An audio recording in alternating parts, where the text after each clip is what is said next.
Meu povo, hoje a aula da gente, na realidade, é bem simples, né? Só a conclusão daquele nosso conteúdo que a gente vinha tratando, né, de estática de fluidos. E aí eu primeiro queria saber de vocês se viram, se tem alguma dúvida, o que ficou aí dos estudos prévios de vocês, né? Porque, enfim, a forma como a gente está fazendo esse semestre faz a gente andar com o conteúdo um pouco mais rápido, né? Mas assim, as explicações elas não ficam tão lindas, né? Tão organizadas e tudo mais, quanto no vídeo que eu peço para vocês verem, né? Com antecedência, né? Em relação à aula. Então, na realidade, a gente está passando bem rápido pelo conteúdo, porque, né? Vocês teoricamente já viram aquilo no momento anterior, certo?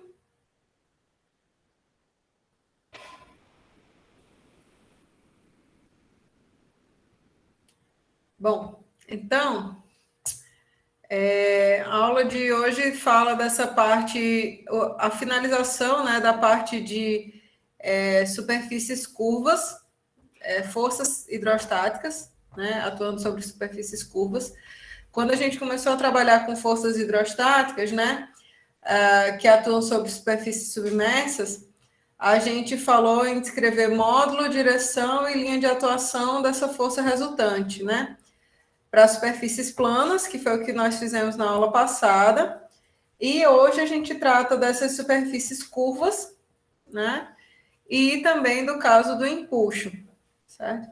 Então, na realidade, a gente já tratou do caso de forças verticais e horizontais, e hoje a gente vai tratar dessas superfícies curvas e do empuxo, certo? Então, quando a gente tem uma superfície curva, né, vocês imaginam que para a gente fazer a avaliação dessa força resultante, a gente ia precisar trabalhar com a descrição. Menina, é muita questão que tem aqui, desculpe.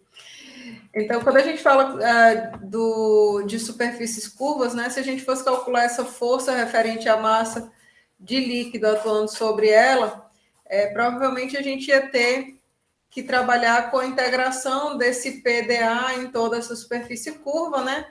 E aí, obviamente, essa área na qual a pressão atua, ela aponta, a normal dessa área, ela aponta em direções diferentes, né? Em cada ponto que a gente estiver considerando. Então, essa integração não seria uma integração simples, certo?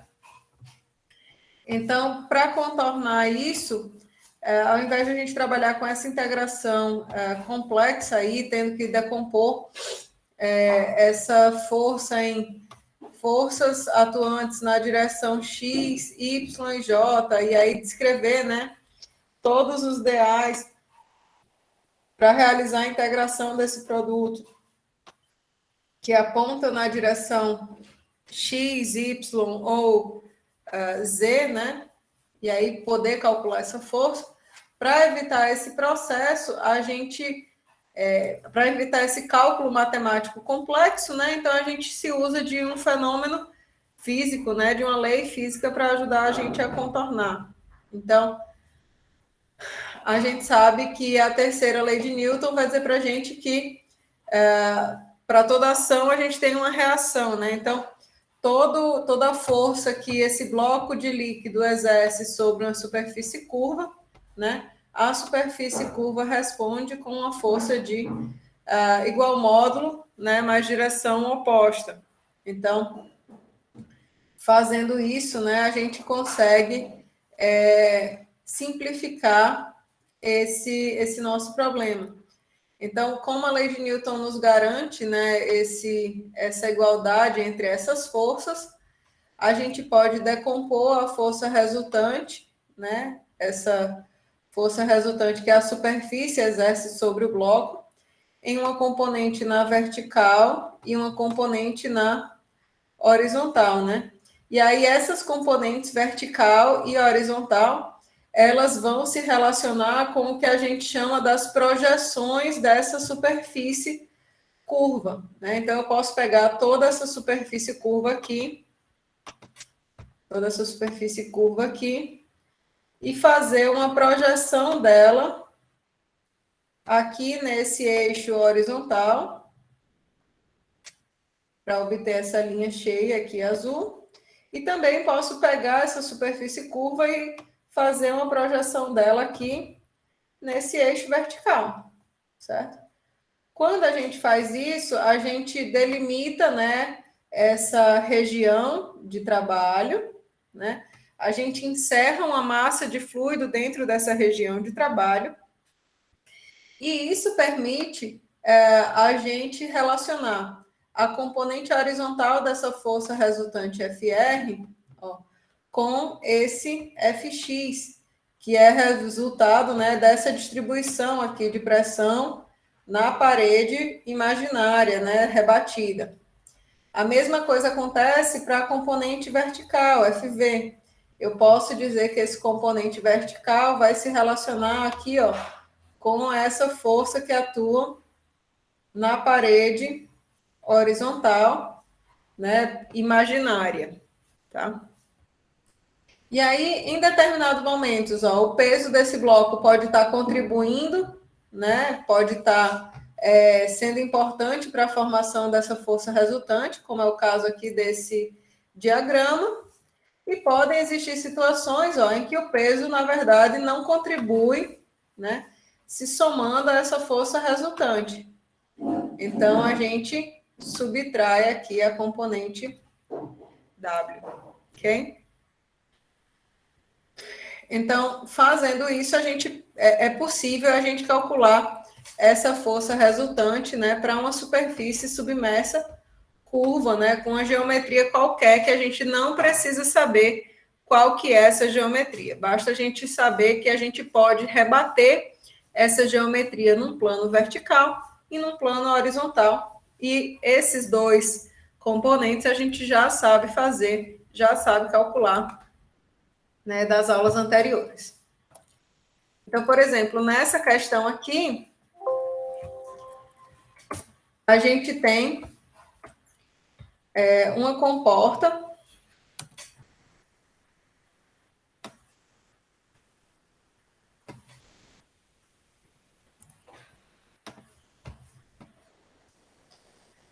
Deixa eu deletar isso aqui e rearranjar isso um pouco, porque eu acho que às vezes fica pequeno para vocês. Então, vou tentar aqui dar uma aumentada para ficar melhor. Certo? Então, ó, nessa figura, ele diz assim, que existe essa comporta num formato aqui de, veja só, a comporta propriamente dita, ela é aqui esse arco de circunferência, tá? E aí, na questão é dito que essa comporta curvada, ela tem 3 metros de comprimento. Então, o que é os 3 metros de comprimento? É a dimensão dessa comporta saindo desse plano da figura.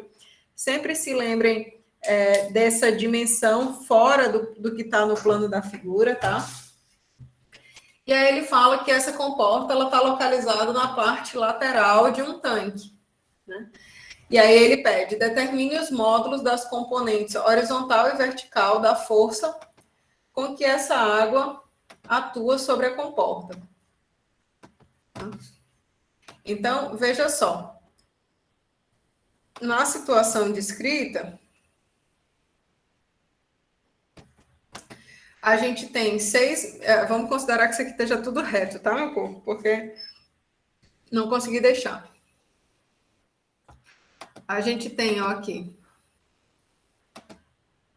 6 metros de uma coluna de água, né?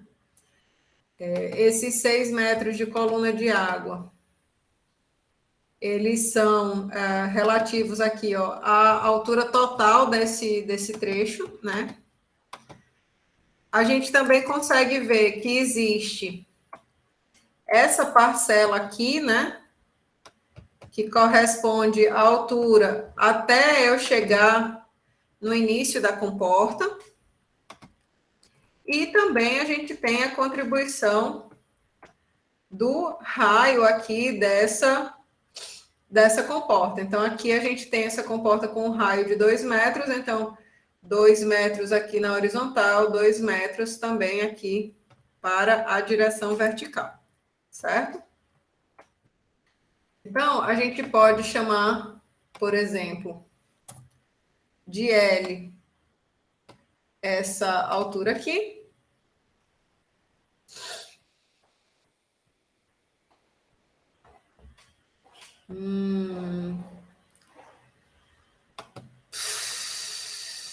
Como é que eu faço? Espera aí que eu não sou burra, eu sei fazer isso.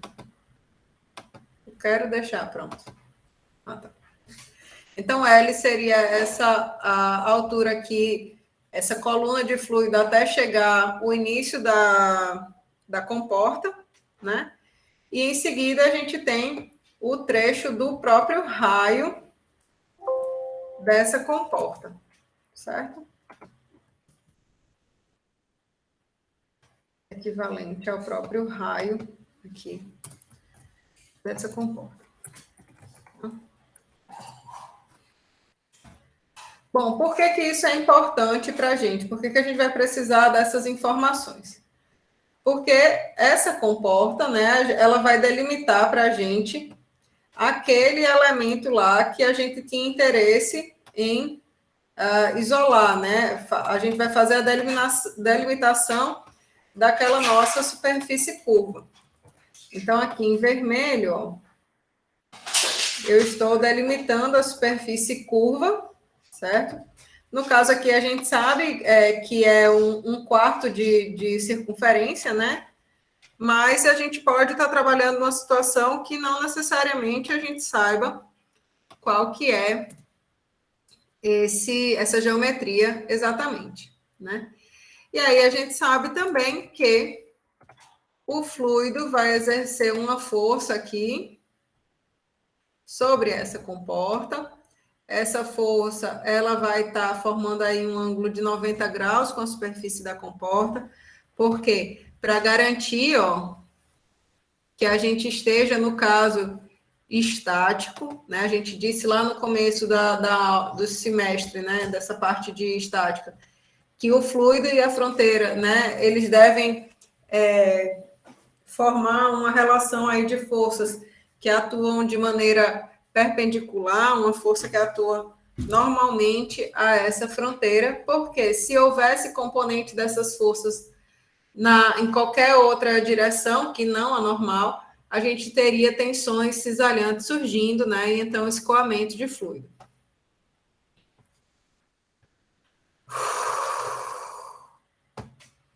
Então, esse fluido vai exercer uma força sobre a comporta, e a comporta, né, a gente diz pela terceira lei de Newton que ela exerce uma força de igual módulo, né, mas atuando aí na direção oposta. E aí a gente pode decompor essa força em suas componentes na horizontal e na vertical. Eu vou deixar essas forças referentes, essa decomposição de forças, eu vou deixar aqui destacado em laranja.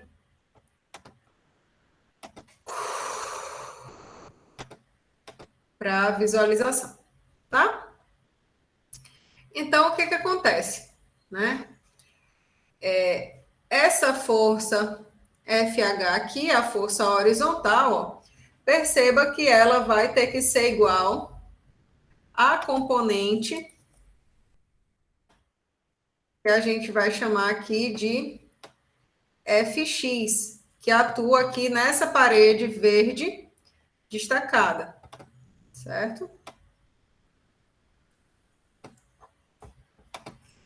E a componente vertical, ela vai se relacionar com essa força vertical aqui, Fy, e com o próprio peso do fluido que está contido aqui nesse volume que a gente encerrou, né? nesse quarto aqui de circunferência, tá? Então, se a gente for calcular FH, a gente vai dizer que ele vai ser igual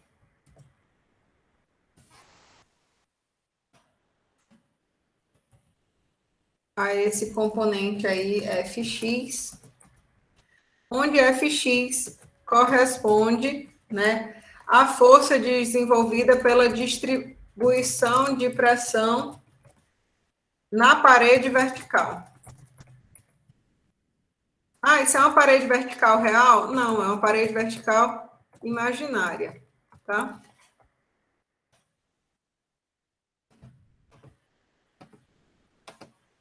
Então, a gente já sabe como é que calcula essa força Fx, porque foi o que a gente fez nas aulas anteriores, né? Então, a gente vai dizer aqui que Fx é igual à pressão que atua nesse centro geométrico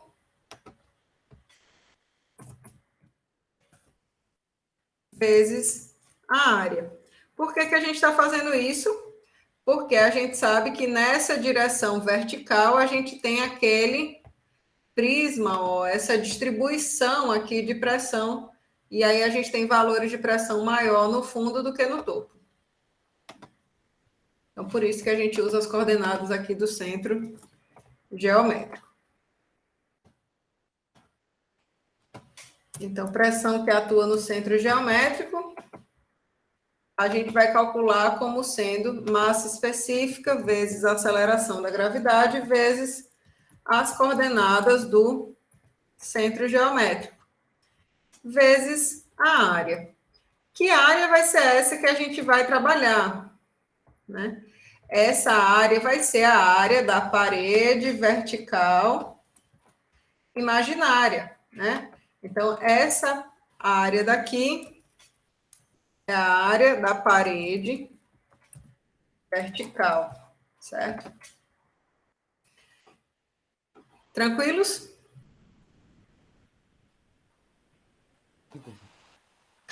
Então, o que a gente precisa aqui é saber quem é HC, quais são as coordenadas desse centro geométrico e qual é a área dessa parede vertical, tá? Esses são os dois pontos que a criatura pode tentar fazer e errar a questão. Então, a gente já sabe qual é a massa específica do fluido, a gente sabe qual é a aceleração da gravidade, né? A coordenada do centro geométrico diz respeito ao centro geométrico desta parede que a gente está trabalhando, né? Então, esse HC diz respeito ao centro geométrico dessa parede aqui. Tá? Então,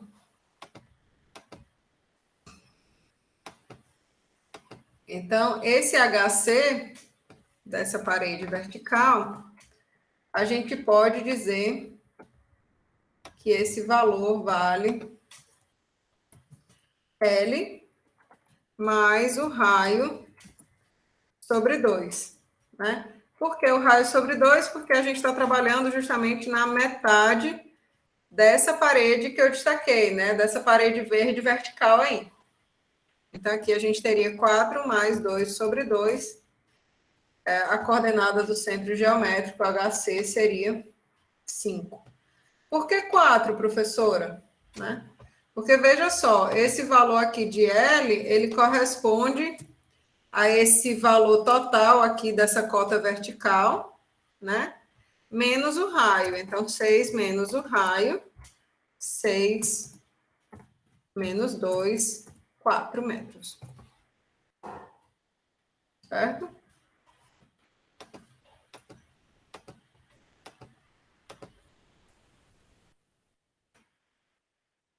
Então, HC a gente já sabe que vai ser 5. Nos resta descrever qual é a área da parede vertical.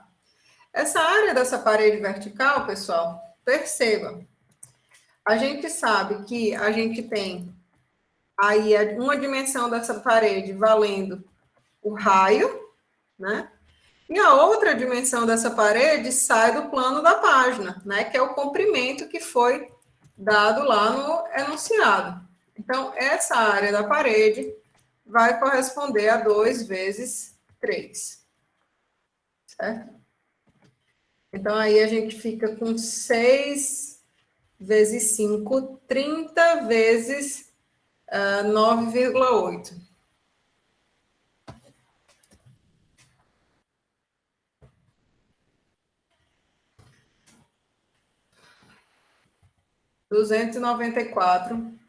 kN.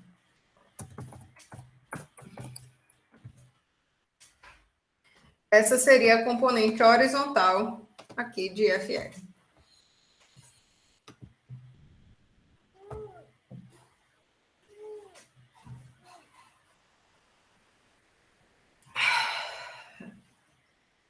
A componente vertical, FV, né, diferente do caso que a gente viu, né, agora, FV ia ficar sendo a soma de FY mais a contribuição do peso, né? Por quê? Do peso do fluido que está encerrado aqui nesse limite que eu determinei aqui, esse vermelhinho, certo? Então, a gente tem um termo de distribuição de pressão na parede horizontal, que eu imaginei, mais a contribuição do peso do fluido contido no volume vermelho, certo? Então, essa componente vertical vai ser FY mais W.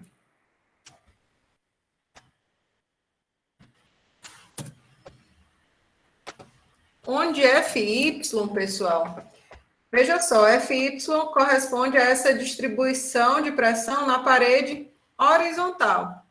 E aí a gente já viu, foi o primeiro caso que a gente viu, como que calcula a força numa parede horizontal. É simples, basta eu calcular o produto da pressão vezes a área, que a gente já tem essa informação de qual que vai ser a força resultante numa parede horizontal.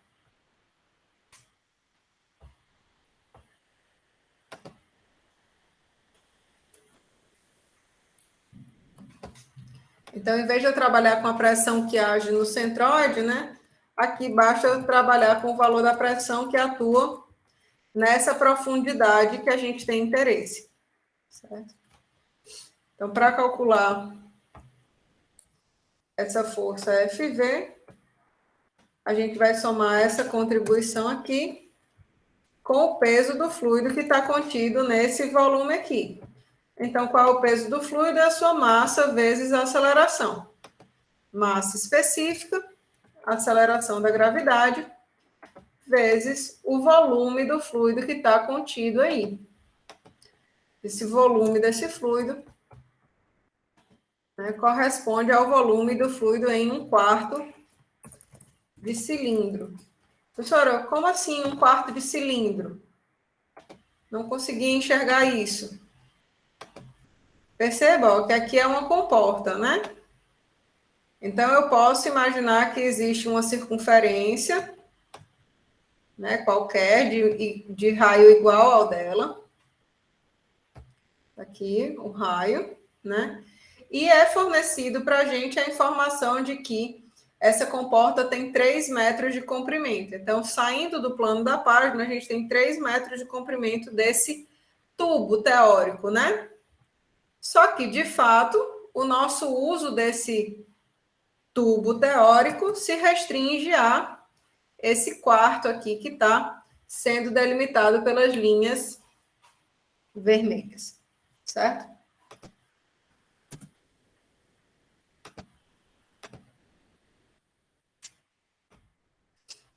Então, a pressão vai corresponder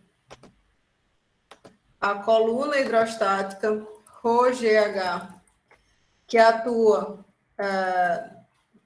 na posição que a gente tem interesse, ou seja, nessa profundidade L. A área vai continuar sendo a área dessa parede horizontal aqui, certo?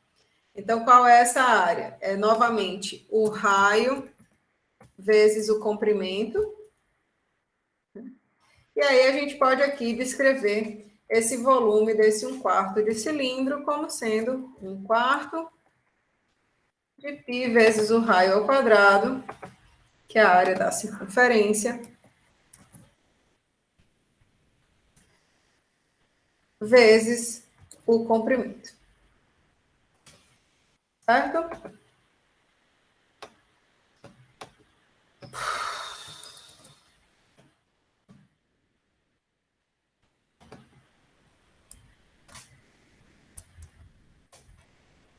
Então, a gente tem aí, vou colocar a massa específica vezes a aceleração da gravidade em evidência.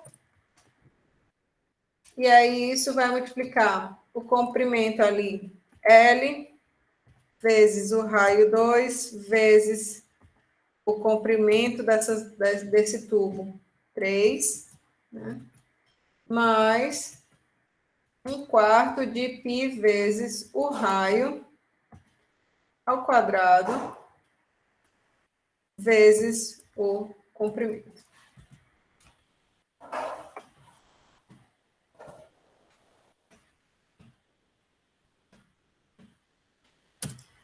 4 com 4 aqui se cancela, né? A gente fica com 3 vezes 3,14.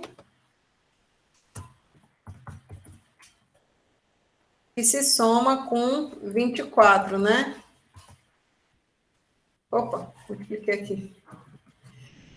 3 vezes 3,14 mais 4 vezes 3, 8, 4 vezes 2, 8, 8 vezes 3, 24.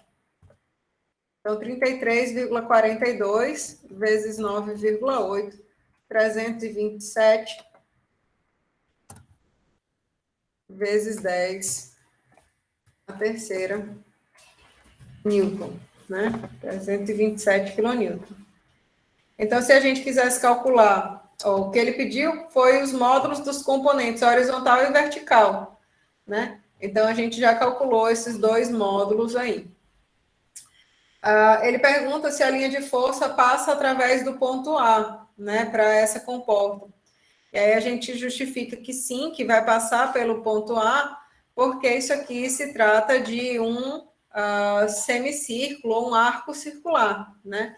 Então, quando a gente tem esse tipo de geometria, a força resultante, ela sempre passa pelo centro desse círculo, né? Justamente pelo fato dela ter que se manter aí normal a essa superfície circular. Então, obrigatoriamente, passa aí nessa direção.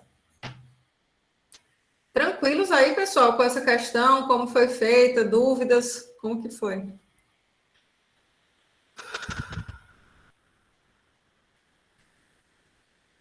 Então, é mais fácil do que a pessoa imagina a princípio, né? Quando você olha a princípio um problema desse, você às vezes se desespera, não quer responder porque é muita coisa, pode ser muito complicado, né? Mas na verdade a gente decompõe esse problema em questões simples, né? E consegue chegar na resposta final. Beleza? Bom, nosso último tópico de interesse, né, nessa parte de estática, se refere a empuxo, né? E aí, esse conteúdo de empuxo, não sei se vocês já assistiram, eu assisti esse fim de semana, achei muito engraçado. Um filme lá no Netflix, Ilha de Rosas, Ilha das Rosas, que o cara queria simplesmente construir uma ilha fora das águas do país dele, né? Ele era italiano, queria construir uma ilha, tipo uma plataforma, lá no meio do mar, onde ele não tivesse sob a jurisdição da Itália. E aí, nossa, é muito engraçado esse filme. Todo dia eu me lembro dele, porque meu marido parece muito com o cara que queria construir, porque ele adora inventar coisas, né? E aí a namorada do cidadão lá dizia assim, olha, é difícil ficar com você, porque é muito perigoso. O cara já tinha quase ido preso 2, era 3 vezes, e ela disse, eu não tenho condições disso aqui. Isso é muito difícil, eu falto... Toda a vida eu tenho medo de parar presa, né? E aí o cara decidiu construir simplesmente essa ilha. Ele já tinha construído um avião, e aí tinham parado ele, né? Ele não pôde decolar. Ele construiu um carro, e aí, quando ele foi parado pela polícia, não tinha nem placa, nem carteira de motorista, nem nada. Então, assim, é um filme muito doido, muito legal. E aí ele decide construir essa ilha em águas internacionais. E quando ele está nesse processo, ele diz assim, cara, eu preciso levar tubo de aço para o meio do mar. Como é que eu vou fazer isso? Porque tubo de aço pesa muito, a gente vai gastar muito com transporte. Quando vai ver, o marido da professora construiu a barragem. Chama Ilha de Rosas, Damares. Muito engraçado, tem no Netflix. Rapaz, Samuel, quando eu penso que não, aqui em casa aparece com tudo quanto é milacria. Tipo assim, por enquanto são coisas menos perigosas, né? É uma horta, né? Aí quando eu penso que não, aí ele se junta com o pai dele, aí eles fazem uma mesa para churrasco. Aí a pessoa diz, meu Deus, se eles construíram uma mesa, o que eles não podem fazer dentro da casa, né? Aí, já tem furos nas paredes, entendeu? Tome de armador para tudo quanto é lado. A pessoa nunca sabe o que pode acontecer na realidade. Ele é engenheiro também, É engenheiro químico igual a mim. Ih, aí deu certinho. E o pai dele é engenheiro de pesca. Mas eu nem lembro quando foi a última vez que meu sogro trabalhou com pesca, entendeu? Faz muitos e muitos anos. Aí a gente construiu. Meu Deus, eu estou fugindo demais do conteúdo. Mas eu vou voltar, tá? Eu sei que a gente construiu uma casa na Serra, lá na Chapada do Araripe, que é a terra do meu marido. Aí construímos uma casa.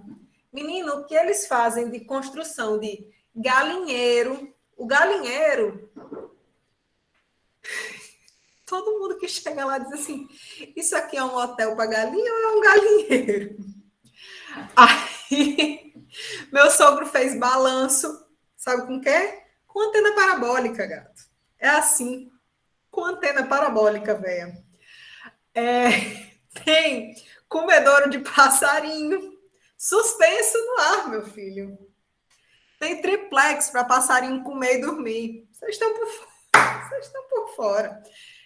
Eu ri muito quando eu vi esse filme, porque eu assim, me vi. Não tem limites. A bricolagem não tem limites. Entendeu? O negócio é sério. Enfim, voltando lá para o caso que eu queria dizer para vocês, né? O cara estava com um problema muito sério, que ele queria levar tubos para o meio do mar e achava que era muito pesado, que ele não ia conseguir levar isso, porque, né, ia precisar de um transporte especial e tudo mais.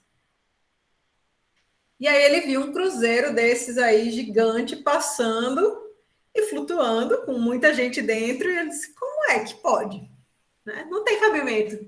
Se isso aí flutua, como é que o aço pesado como é flutua e esse povo flutua aí com um cruzeiro? Né? Ele dizendo que nunca tinha entendido como que isso funcionava. Mas aí ele tem justamente a ideia, né? Ele percebe que por dentro dessa carenagem aí tem muito espaço vazio, e aí ele resolve transportar os tubos que ele precisa lá para a construção dele, vazios, com um jet ski mesmo, sei lá, e aí chega no local que ele tem interesse e enche esses tubos de água e aí eles afundam. Foi mais ou menos isso que o cara fez no filme. E aí esse conteúdo se relaciona muito com o que a gente está falando aqui, porque a gente tem justamente essa força de empuxo como sendo o princípio, né, da flutuação, né? Justamente é um empuxo que explica se um corpo vai flutuar ou vai afundar em um dado meio, certo?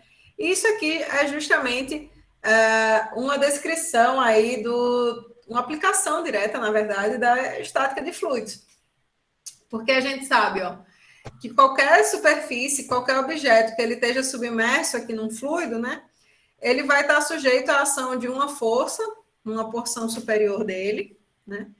E também força hidrostática na porção inferior dele. E aí, se a gente for fazer uma avaliação da diferença entre esses dois valores, ó, a força na face inferior, ela sempre vai ser um pouco maior.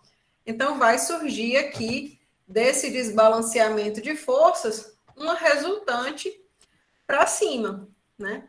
E aí, essa resultante tem a magnitude dada pelo produto da massa específica do fluido, aceleração da gravidade e esse produto, H vezes A, né?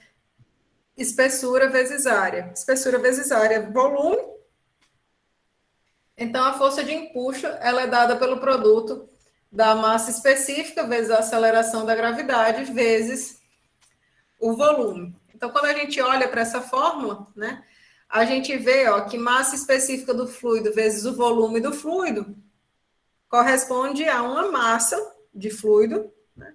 E quando eu faço o produto disso pela aceleração da gravidade, eu tenho um peso, né? Então, a força de empuxo é igual ao peso do líquido que foi deslocado, porque eu coloquei aquele objeto naquele meio fluido, certo? Então, é o enunciado, né, do princípio de Arquimedes, né, onde ele diz que essa força de flutuação que age sobre esse corpo é igual ao peso do líquido que foi deslocado por ele, certo?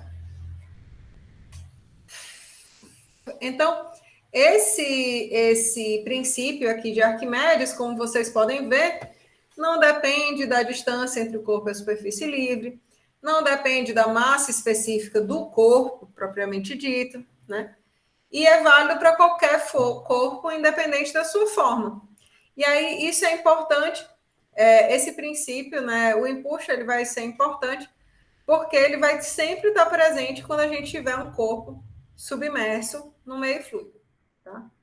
Então, por exemplo, nessa questão aqui, a gente tem uma situação bem similar, né? Bem ilustrativa de como isso acontece. Ele mostra aqui uma boia, ele dá o diâmetro dela e o peso dela, e diz que ela está presa no fundo do mar por um cabo. Normalmente, essa boia flutua na superfície do mar, mas em certas ocasiões, como essa que está aqui descrita, o nível do mar sobe e essa boia fica completamente submersa, certo? E aí ele pede, determine a força que tensiona o cabo na condição mostrada abaixo. E aí a gente sabe, ó, que o empuxo FB, né, é a força buoyance, o empuxo que geralmente a gente encontra na literatura assim. Perdão. Ele sempre vai apontar para cima, né? Lembrando, ó, é uma resultante para cima, certo? Então, o empuxo ele sempre aponta para cima e o peso, né, sempre vai apontar para baixo. Então, esse conjugado de forças pode gerar uma tensão que vai apontar para cima ou para baixo, certo? Então, se a gente for fazer esse balanço aqui dessas forças, a gente tem, ó, a força de empuxo sendo igual à soma da contribuição do peso com a tração. E aí, ó, a força de empuxo sendo produto da massa específica do fluido, a aceleração da gravidade vezes o volume que está sendo deslocado pela presença daquele objeto. Mais o peso, que é dado na questão, ó, 8,5 kN, mais a tração. Tá? E aí a gente sabe que ρ vezes G dá o gama, né? A massa específica vezes a aceleração da gravidade dá o peso específico desse fluido que é fornecido aqui na questão. Então, só nos resta, né, descrever qual que é o volume que está sendo deslocado por esse objeto. E aí, esse volume é o volume de uma esfera. Π vezes o diâmetro da esfera, que é fornecido na questão, ao cubo dividido por 6. Fazendo essa contabilização aqui, ó, a gente tem esse valor da tensão valendo 9,34 kN, né? Isso aqui dá positivo, da forma que foi proposto. Assim, a gente vê que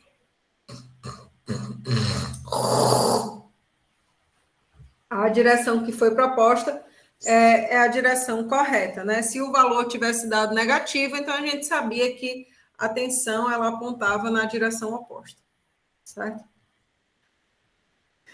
Então, aqui é uma questão bastante simples, né, referente aí a empuxo. Tem outras questões mais interessantes, né, em que vocês vão ter que fazer bem atenção a qual que é o volume que está submerso, qual que é o volume que foi realmente deslocado pelo fluido, né, ou qual que é o volume do objeto, para fazer esses cálculos. Porque, por exemplo, nessa questão, ele forneceu o peso da boia diretamente.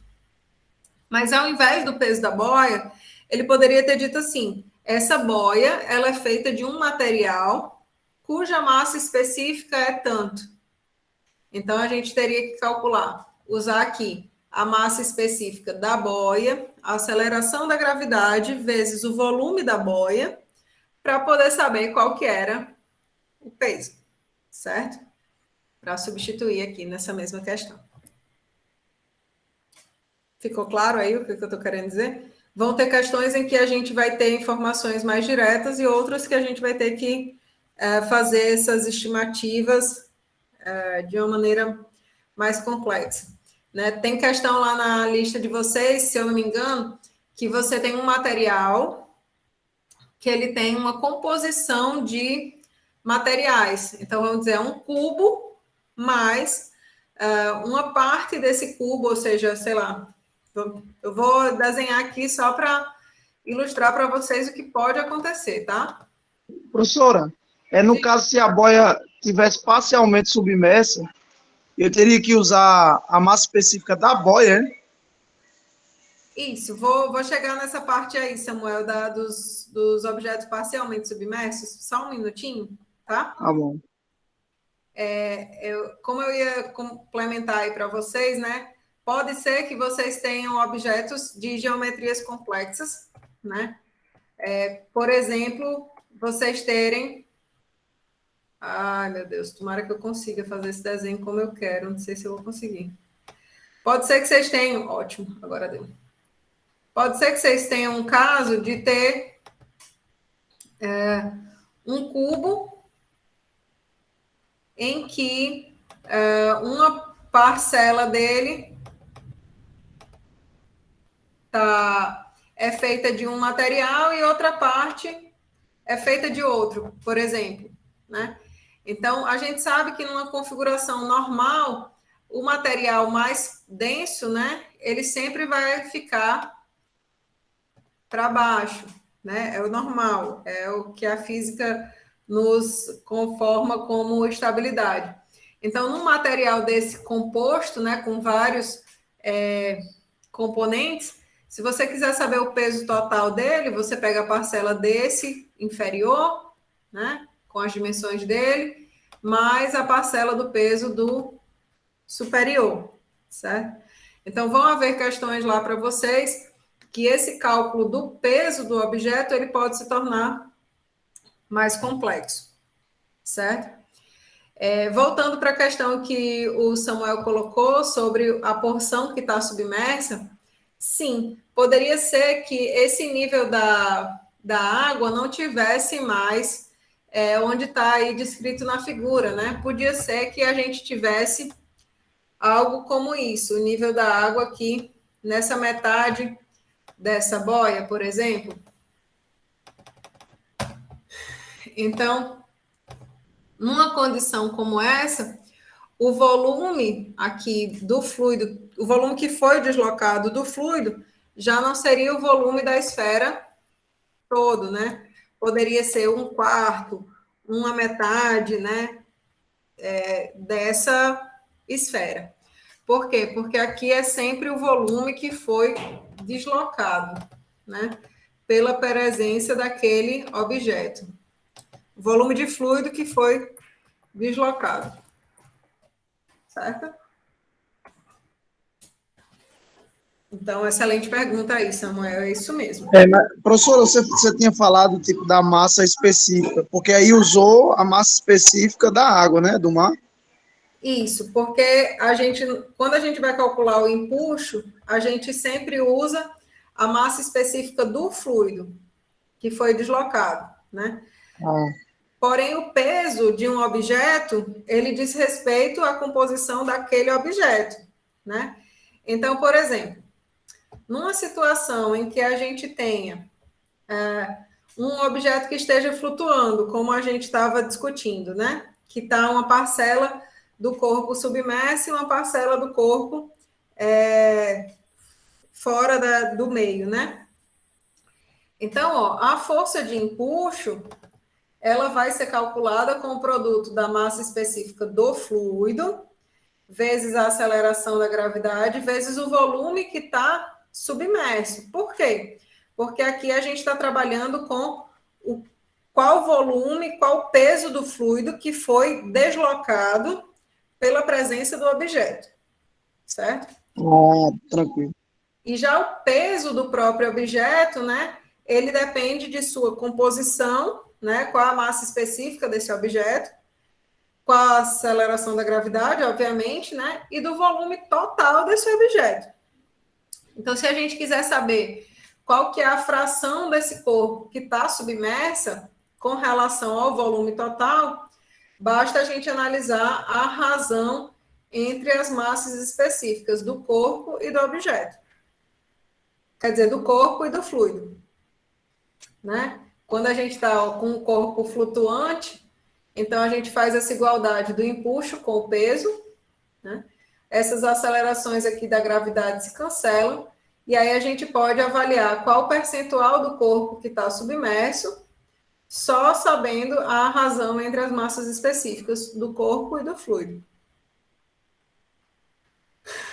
Quando a gente tem a situação de a massa específica do corpo ser igual à do fluido, a gente diz que esse corpo está suspenso, então ele fica totalmente submergido, mas ele não afunda completamente, né? Ele não vai para o fundo do recipiente, por exemplo. Já quando a gente tem essa massa específica do corpo sendo maior do que a massa específica do fluido, aí sim a gente tem a situação de um corpo imerso, né, que ele afunda nesse meio.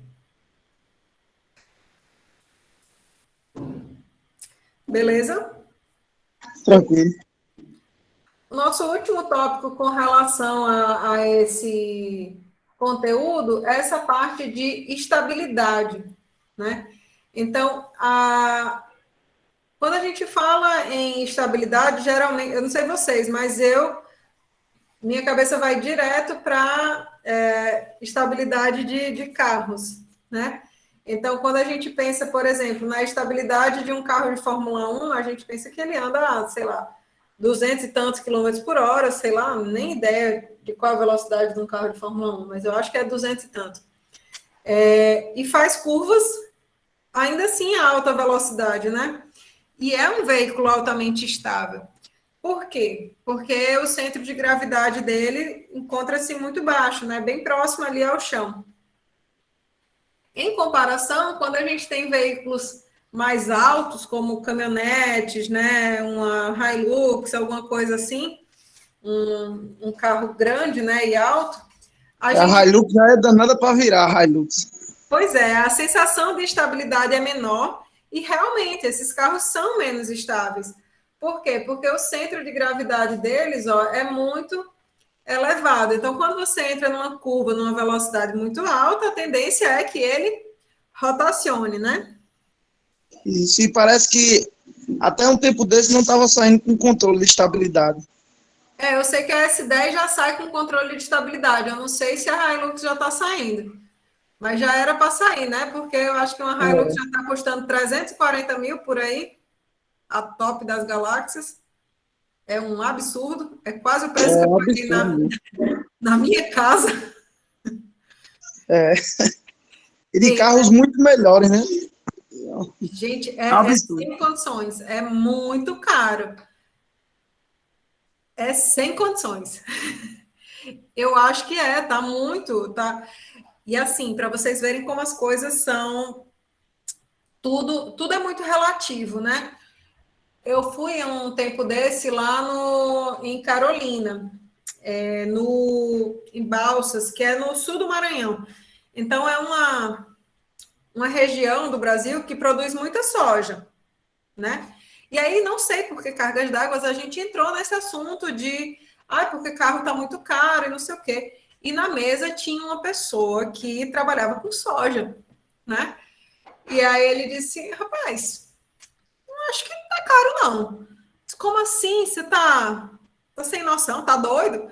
Ele disse, olha, uma Hilux, antigamente, custava para mim, sei lá, 1.000 sacas de soja.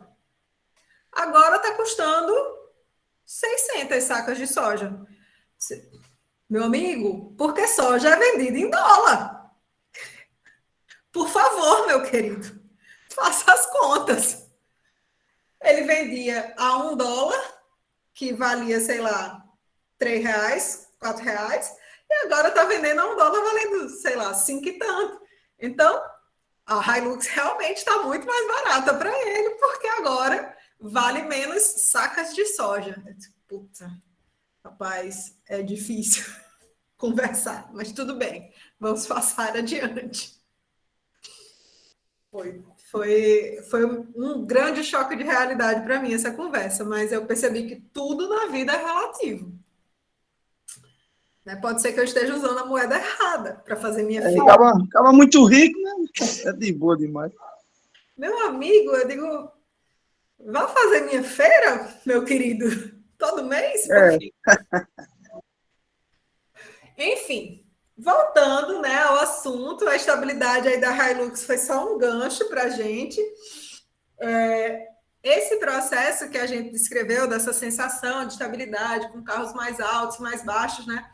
Isso também se aplica quando a gente fala da estabilidade de embarcações. Né? Então, por exemplo, nessa embarcação aqui da esquerda, a gente tem, é a mesma embarcação na esquerda e na direita, né? O volume submerso dela aqui, ó, é o mesmo na esquerda e na direita. A única diferença entre esses dois casos diz respeito justamente ao centro de gravidade, né? E ao conjugado, ou seja, ao momento resultante que ele forma com a força de empuxo. Então, na figura da esquerda, vocês podem notar que o centro de gravidade ele está mais baixo, né? Isso. E aí, ó, esse conjugado entre a força de empuxo e a gravidade, ele tende a uma resultante de momento, ó, que vai fazer essa embarcação se aprumar, né? Porque, veja, o empuxo, ele está relacionado com o volume que foi deslocado de fluido, né? Então, ele atua no centro geométrico desse volume que foi deslocado, tá? Enquanto a gravidade sempre vai atuar no centro geométrico do objeto inteiro, certo? No centro geométrico do corpo. Então, perceba, a posição de onde esse empuxo vai estar, digamos assim, agindo, pode variar, né? Se essa inclinação da embarcação variar, ok? Conseguiram entender isso? Nesse caso aí, professora, tem um binário aí ou não? Isso, exatamente. Quando a embarcação ela está completamente, ela está numa situação em que ela não está rotacionada, vamos supor aqui, cadê meu mouse, meu Deus? Se eu tiver aqui com essa embarcação aprumada completamente, né, a gente vai ter um centro de gravidade, a força-peso sempre vai atuar no centro de gravidade, né, CG, e nessa situação a força de empuxo também atua nessa mesma direção. Por quê? Porque aqui a gente tem uma condição em que essa embarcação ela está completamente aprumada, né? Nessa condição aqui da esquerda, a gente tem uma parcela maior né, nesse lado daqui, submersa, do que nesse. Então, a força de empuxo, ela fica aplicada, né? A gente diz que a força de empuxo, ela atua no centro geométrico desse volume de fluido que foi deslocado. Então, o centro geométrico seria aqui, tá?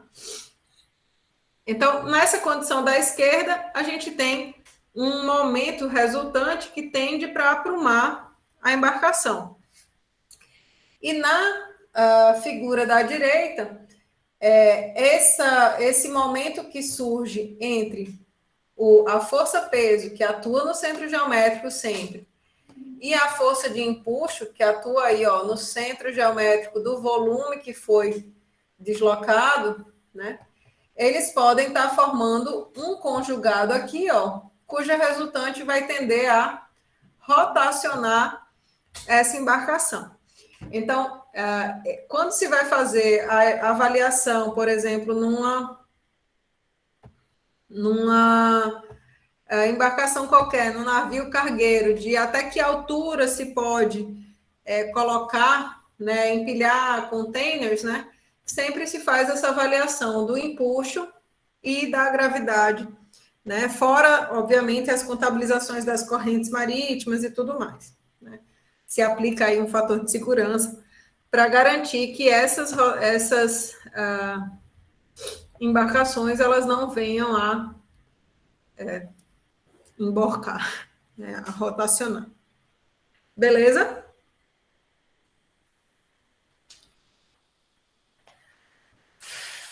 Com isso, meu povo, a gente conclui nosso assunto de estática de fluidos, tá certo? Na aula que vem, como eu falei para vocês, é uma aula de dúvidas. As aulas de revisão, elas já estão no CIGAR de vocês, né? Se vocês abrirem lá o CIGAR, vamos ver se o CIGAR vai deixar eu entrar. Se vocês abrirem a página de vocês, vocês vão poder ver que eu já coloquei outras listas de exercício, né, na verdade, dos conteúdos futuros. Coloquei também o template para a realização da atividade de simulação, aqui, ó, template, trabalho escrito, para vocês. E eu espero que seja tudo tranquilo e nos vemos na terça-feira. Ok? Ok. Professora, a senhora disse que não é certeza ter aula, né? Só vai ter aula se tiver dúvida. Né? Exatamente. Mas vai ter dúvida. Mas assim, eu marco com a senhora como é que é? Ou a senhora vai aparecer na hora e se tiver aluno, tem... Eu vou estar aqui, obviamente, na hora do nosso encontro, José, tranquilo. Tá. O que eu quero é que vocês tragam as dúvidas para a gente discutir, para a gente ir fazendo questão aqui na hora, certo?